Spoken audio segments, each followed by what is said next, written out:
Hi, Megan. Hi, Sayword. Thank you for having me. Thank you so much for agreeing to be on the show. I'm super excited. I'm excited. This is my first podcast. Fantastic. For listeners who don't know, Megan does live across the pond. So if you're listening in the United States, she is actually in England. Is that right? That's right. Yes, it's evening here as we record this, so we've got the time difference just right. Just right for both of Perfect. us. Perfect. Now, I did list some of your publications in my intro. So I think the most recent release for you was Lord of the Manor. Is that right? Yes, as a full book, um, did manage to get a novella out in February, just like a special Valentine's one, which was fun to do because I'd never written a novella before. But yes, Lord of the Manor is the last full novel. Okay, and you do have another novel that's coming out soon. Is that right? Is it coming out in 2023? No, it's scheduled for the 1st of November. It's called The Knockout, which currently going through edits for that, which is fun, but also not fun going back and reading your own work so many times. I know what you mean.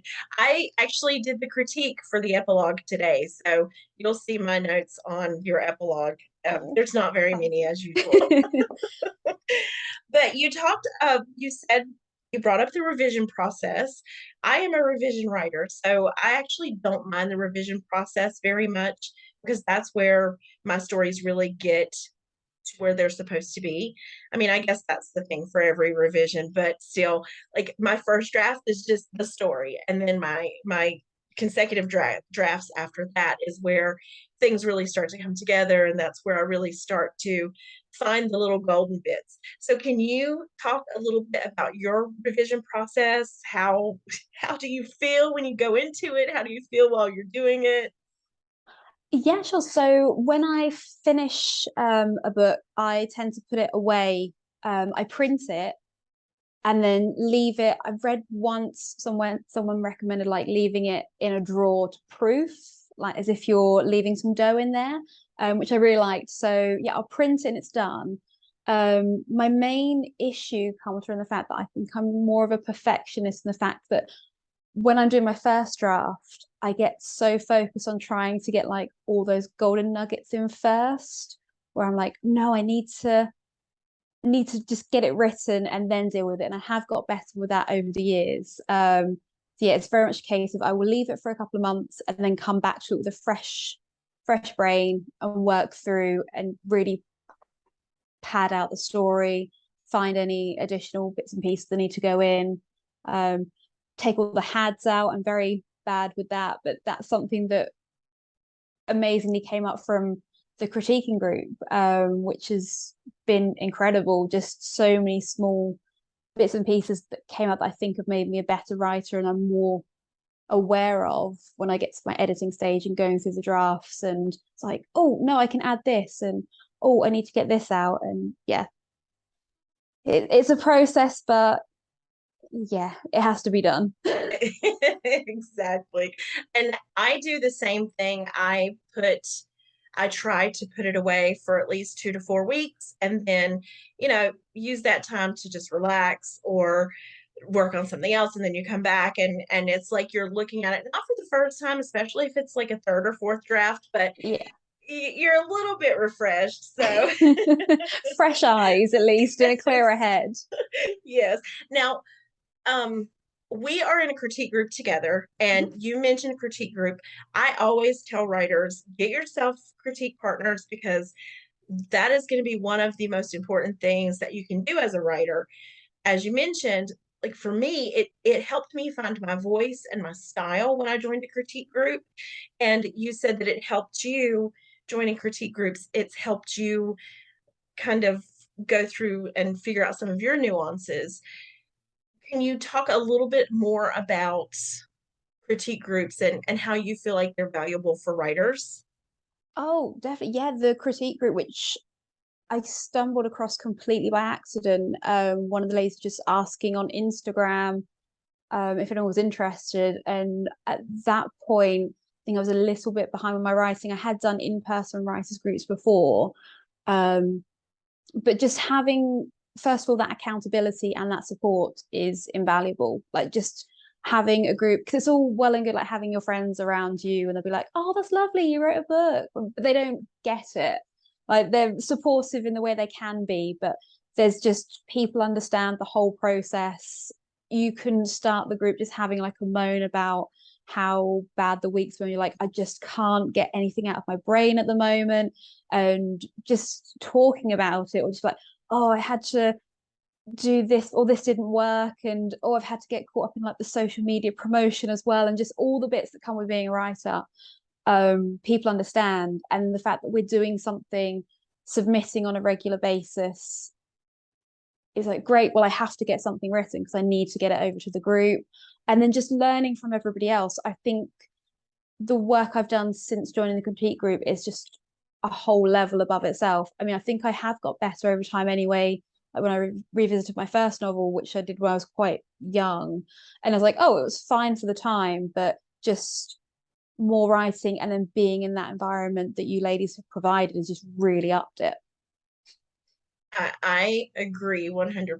Like, there's nothing like a critique group because everybody knows what you're going through as a writer. And we all Mm. experience similar ups and downs. Even if we are on different publishing paths, it still seems like the ups and downs are very much the same. There's just not Yeah. as much waiting when you are indie publishing as there is when you're traditionally publishing.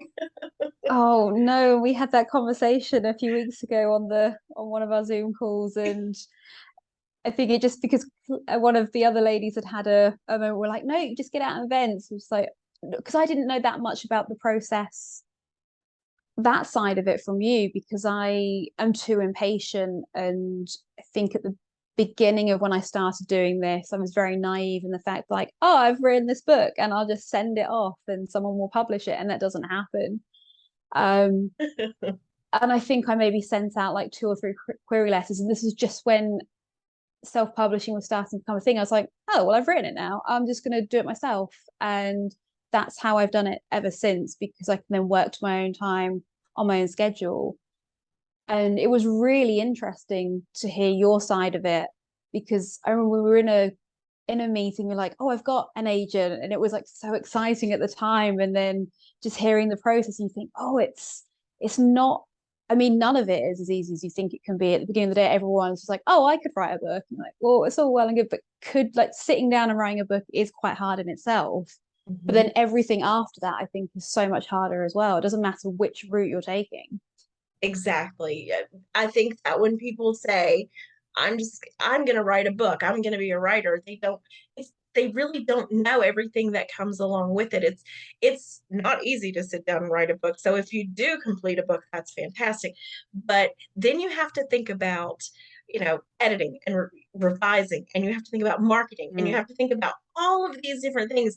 And I'm self-publishing 2 books next year, and I am dipping back into the indie waters, and I am panicking because you have to figure out distribution, and you have to do your covers, and you have to make sure Yeah. everything lines up, and then interior formatting, and it's a lot. It is a lot. And the yeah, I think the cover is kind of one of the most stressful as well, because it's all like, don't judge a book by its cover. But you think, but we do, and it needs to look really good, and then people won't buy it otherwise. I had a review on my historical romance that, so it was a really lovely review, but at the end they said, oh, I almost didn't buy this because of the cover. And the cover, I had an artist friend of mine put it together and it looked great, but it didn't look kind of, I think I cut corners a little bit while I was doing that one, and it's now in a different cover. I've got like a I got a professional one done, so it looks like that typical historical romance with like the corset and a bit more flesh on show. And I was like, oh, I get it, because people will see this cover and be like, yeah, this is what I'm after. Exactly. Yeah. The cover is, I cannot tell you how many times I look at, I mean, I absolutely do. If I am interested in the cover, then that's going to make me read the back of the book. And if Mm. I'm not, if I look at the cover and it doesn't look like the author put the time into it Yeah. to either make the absolute best cover or get someone to make the absolute best cover, then I won't read it. And that's It's maybe a character flaw of mine. I don't know, but I agree. I feel kind of snobby doing it because it is extra time and resources that people may not have. But you sometimes look at a cover, and if it's not great, you think, well, if they've put the time into the cover, have they put the time into the book? And yes, yeah, it's not great, but we do judge books by their covers. So everyone should absolutely. get good covers. Now, I say now a lot. I'm so sorry. I'm trying to not do that. How do you I think sometimes with like with traditional publishing, we do a lot of waiting. But with self-publishing, there's a whole different type of kind of ups and downs for indie authors, especially once the book comes out, because here you've had this really big buildup. And if you put your time into marketing and stuff, you've had this really huge buildup.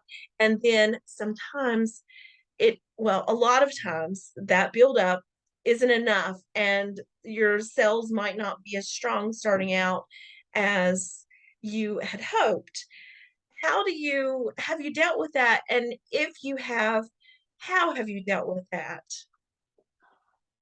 It's odd because I think because for me, writing and self-publishing is a creative outlet, and I have like the day job that pays the bills.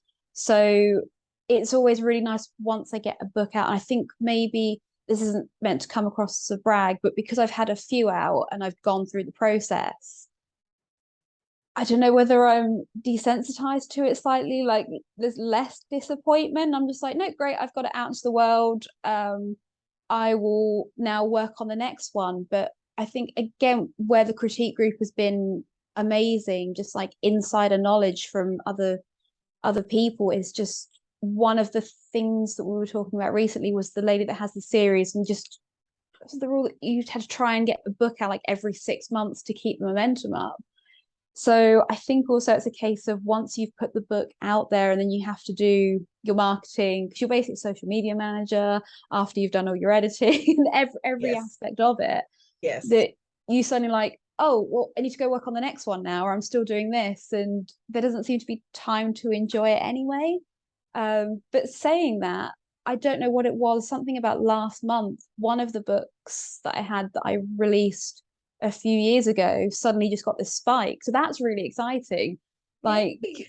I don't know if like the Kindle Unlimited pages have gone, something's gone with that, but that was just I was getting like 3 or 4 people a day reading it on Kindle Unlimited and like odd copies being like bought here and there. And it's very odd because you think, well, it's been out for a while, and then all of a sudden it just picked up. There was traction with it again. So I don't know. You can be disappointed to start with, but then a bit further down the line, you might find it's timed right. I don't know. I Mhm. think the important thing I try to go with is like, well, it's done and my work is out there, and it will stay out there for as long as I want it to. Mhm. So it doesn't mean that it can't get people. Like, people can consistently read. It doesn't have to be a big hit within the first week. It's like it's a marathon, not a sprint, I Right. guess. And with traditional publishing, there's this pressure that it needs to Oh be a big God, hit yeah, immediately, or you might lose your second option, or you might not yeah. get another option at all. So that's one of the differences between the two types of publishing. And I have actually heard other self-pubbed authors say that it takes 7 books at least to start really being noticed. So, I mean, how many books do you have out now? So if we include the novella in it, there's 9 on ebook and then 7 that you can buy in print of those as well. So I guess that yeah, falls in line. I think again we've discussed it before in the meetings that if you can have like a back catalogue, if Hmm. people read one, they might go read another one, which is great. Um, the series one has always been a big thing we've all talked about. That if you can get a series going, that seems to be interesting because people will want to read the entire series. Yeah, But series are really yeah. big. I'm not a series reader. I prefer standalones, but Mm. it seems like everywhere you go, everyone is talking about their favorite series, and I always feel like the odd person out because I don't really like series. I like the series because I read a lot of historical romance because I love that genre anyway. But just those ones where it's a series, but you can dip in and out of them, and like I guess the Bridgerton books were like that in the fact that each one kind of focuses on their own character. So if you want to read the series, you can. If you want to like start a book three, you know where you're going. You don't have to just sit. And I think the last time I really was into a series was like the Harry Potter books. And Hmm. like that's a big emotional commitment. And I was there at midnight for the last book, but I was like, I don't think I've had anything like that since. It's just like, no, I will just read what I want when I want, dip in and out of it. You write both historical and contemporary romance. I do. So, do you prefer, like you just said that you love reading historical romance? Is that your preferred reading genre, or do you read both of the genres pretty I consistently? read both. I find it really interesting because at the end of the day, you're kind of telling it's the same kind of story trope of the fact that you've got similar kinds of scenes and then it has the happily ever after, which from a book I love because sometimes the world is a bit terrible outside and you just want to know that you're going to read a book that ends well. Hmm. Um, that's why I like this genre. It's like, well, people might think it's a bit straightforward and you're not getting much out of it. It's like, no, no, I just like this happy ending. Um, but I find it the same to read and to write so interesting because like the one I'm working on at the moment, the knockout, that's contemporary. So you can basically do anything. There's like no holds barred. Whereas the historical is always interesting because you've got the social constraints at the time and it's more of a slow burn. And you're like, oh, well, could this happen? And you're like, well, you can't really get them in a room together because it wouldn't have been allowed. Be like, you need to find a fun way to get around that. And it's just interesting and like you need to create this kind of intimacy while it may not have been a just yeah, it's harder to write, I think, because you can't just go straight in and get away with anything. But I find it quite fun trying to get around that. I agree. And I don't write in the romance genre, but I think it's the same way. If you're writing historical, there are rules that you have to go by. Mm, And if you're writing in a particular period of history, there are societal norms that you have to follow, that your characters have to follow and adhere to. So, exactly, like the amount of times your characters were probably wearing gloves because they wouldn't have left the house not wearing gloves, or yeah, just or a so bonnet. many. Exactly. Yes, so many. My Pinterest account just has very like there's a whole board that's just like Regency clothing, just the layers and everything, and the occasional like outfits. I'm like, right, what do I want her to wear? It's like, oh, that's cute, and I just get inspiration. It's like, well, essentially, it's a lot of white dresses, but just try and jazz it up a little bit. What is your favorite trope? Do you have a favorite trope? And if you do, what is your favorite trope? I don't know. I quite enemies to lovers is good because there's just so much intensity from the beginning. Um, that's a good one. Yeah, I think that's probably because it just can start off at 100 and continue at 100 miles an hour. It just changes what the intensity is. I like that one. The second chance is always really nice. Well, that's a very different vibe, but it's just more of a sweet, like, oh, they had this and now they're getting a chance to do it again. Just yeah, I think definitely with contemporary because the fact there's like no rules, you can get away with Yeah. anything. Enemies to lovers is great. I am partial to fake dating. Oh, nice. It has been Yeah. one of my favorites since the late 80s when Patrick Dempsey pretended to go out with Susie Nice. Mancini. Was that to buy it? No, he was going to buy a telescope, but Yes. he gave the money to her to dry clean a suit or Yes. something. That's Yeah, to buy a okay. new suede suit because she ruined her mom's. Yes. I love it. Can't buy me love. And fake dating has been one of my favorite tropes ever since. Nice. um, we're almost out of time, but I just have a couple more questions. Mhm. What what is your best advice for writers who want to pursue self-publishing? Because you've been doing this for a while. So what do you think are some of the best practices? What's the best advice that you would if if you had a new writer that was asking you, what should I do? Like, what is the best thing for me to do with self-publishing? I think if you can, don't cut corners. And when I started doing the self-publishing, it was when the Kindle was like you couldn't do paperbacks at the time, and then that became something else. It was very straightforward. It's still an easy process in a way, but there's little bits to learn to make your book look better. And it's so much better than when it started. It can look more professional now as well. So I think definitely really go into the editing. The first time I did it as well, I was like, I've written a book, and I like looked over it maybe once or twice, got someone else to read it. I was like, this is fine. And then eventually I went back and tidied it up because I was just eager to get it out.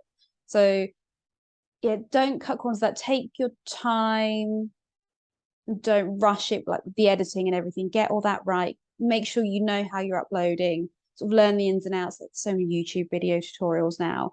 Yes. And again, with the book cover, don't cut the corners with that. I mean, it's easier said than done depending what your budget is, but I think the more you can do to kind of make it say like a real book, because they're all real books, but like more of a traditionally published, because the options are there, like the fact you can add the headers in on the paperback, and yeah, definitely get that copy once you've uploaded it to work through and make sure the pages are aligned and all the nitty gritty bits. So I think just don't cut corners. It's still faster by the sounds of it doing it this way than it is Yes. traditionally publishing. So yeah, don't make the mistake I did at the beginning with just like, oh, I've done this and just upload it and that's it, when it needed more time, I think. Yes. I think that is fantastic advice. Where can where can we find you? Where can our listeners find, or my listeners, not out the people, where can they find you? What is your website, and where do you frequent on social media? What's your favorite social media? So I'm mostly on Instagram, at Meg MEG underscore Muz MUZ, short version of my last name.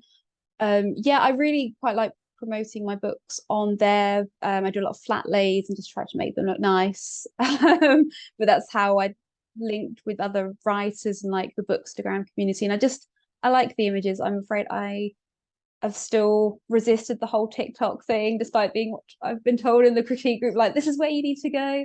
So mostly Instagram, and then my website is meganmusgrove.com. Perfect. And I will also put that in the box below on both YouTube and on in the podcast description. So Oh, um thank you. so that way people can find you and they can buy your books, or just read them on Kindle Unlimited or whatever. I do regularly run the free promos when the days sort of reset, just as it gets to a point I'm like, oh, it's going to be a nice weekend. I'll just put some ebooks up as a free promo. So if you follow me on Instagram, you'll know when I put those up. Fantastic. Okay, well, we are out of time. I just want to say thank you so much for talking to me today and for putting up with my sometimes rambling. Oh no, it was really good fun. I forgot we were just recording for a while. This is nice. Very good. Well, thank you very much, Megan. I will see you at our next critique meeting, and Thanks, Sayword. I hope you have a great weekend. Thanks, you too. Take care. You too. Bye. Bye.